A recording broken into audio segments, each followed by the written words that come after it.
शासनाने एकल महिला दिवस साजरा करण्याचे जाहीर केले. त्यानुसार वर्ल्ड ऑफ विडोज वाव या संस्थेच्या वतीने महापालिका हिरवळीवर अशा महिलांच्या वतीने साजरा करण्यात आला. अध्यक्षा विद्या लोलगे यांच्या अध्यक्षतेखाली महात्मा फुले, क्रांतिज्योती सावित्रीबाई फुले यांच्या प्रतिमेचे पूजन करून अशा अनेक एकल महिलांचा हळदी कुंकू लावून सन्मान करण्यात आला. यावेळी श्रीमती आबेदा नीलमेघम यांचाही खास सत्कार केला. त्यांनी आपल्या 2 मुलांना उच्च शिक्षण देऊन चांगल्या पदावर कार्यरत आहेत. मुलगा अमेरिकेत आहे. यावेळी सायरा शेख, लता ढेरे, मार्था आसादे, शोभा गायकवाड, शबाना मुलानी, मोनिका सरकार, शशिकला कसपटे, शारदा मसुती, पुष्पा हलकूड, स्वाती मुकणार, लक्ष्मी माने, कांचन चौगुले, मदीना पटेल आदी महिला उपस्थित होते. एकल महिला दिन उत्साहात साजरा. शासनाने जाहीर केलेल्या एकल महिला दिनानिमित्त वर्ल्ड ऑफ विडोज वाव संस्थेच्या वतीने महापालिका हिरवळीवर विशेष कार्यक्रमाचे आयोजन करण्यात आले. संस्थेच्या अध्यक्षा विद्या लोलगे यांच्या अध्यक्षतेखाली हा कार्यक्रम उत्साहात पार पडला. कार्यक्रमाची सुरुवात महात्मा ज्योतिराव फुले आणि क्रांतिज्योती सावित्रीबाई फुले यांच्या प्रतिमांचे पूजन करून करण्यात आली.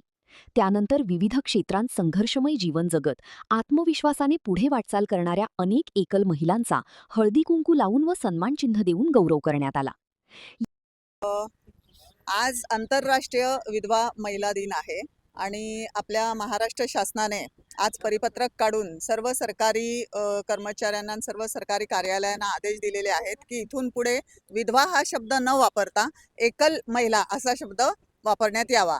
आणि आम्ही या निर्णयाचे स्वागत करत आहोत. सरकारचे आणि माननीय महिला बाल कल्याण मंत्री आदितीताई तटकरे यांचं पण आम्ही स्वागत करत आहोत.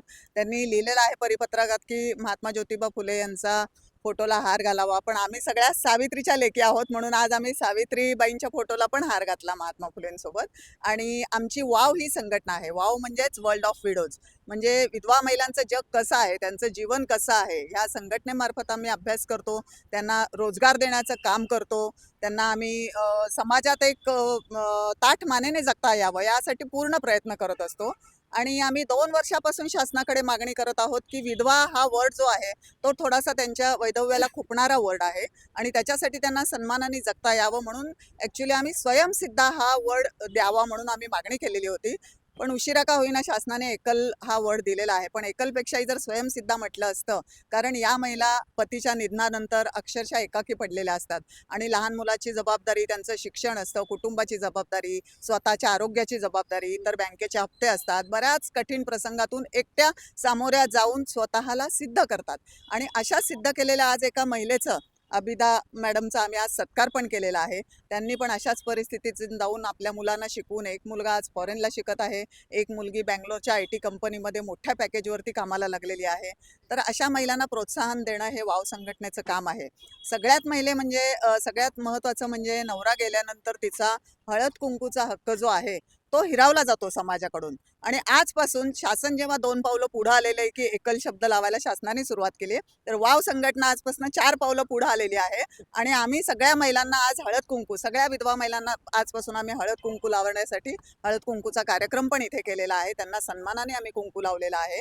आणि मागे थोडंसं आम्हाला माननीय संभाजी भिडे गुरुजी जे बोललेले होते की विधवा महिलांनी कुंकू लावू नये, तर त्या ह्याच्यावरती सुद्धा आम्हाला थोडंसं वाईट वाटलेलं होतं.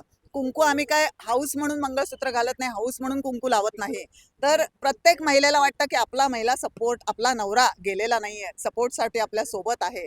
आणि आता त्या मॅडमनी पण सांगितलं की समाज आहे ना खूप वाईट आहे. समाज विधवा महिलांकडे नकारात्मक दृष्टिकोनातून बघतो, अतिशय वाईट नजरेने बघतो. या वाईट नजरेपासून आमचं संरक्षण व्हावं म्हणून आमच्या विधवा महिला आजपासून कुंकू लावण्यास सुरुवात करणार आहोत. आणि मला संभाजी भिडे गुरुजींना एवढंच ह्याच्याद्वारे आपल्याद्वारे नम्र विनंती आहे की त्यांनी यावर कृपया आक्षेप घेऊ नये, तर महिलांची याच्यामागची भावना समजून घ्यावी.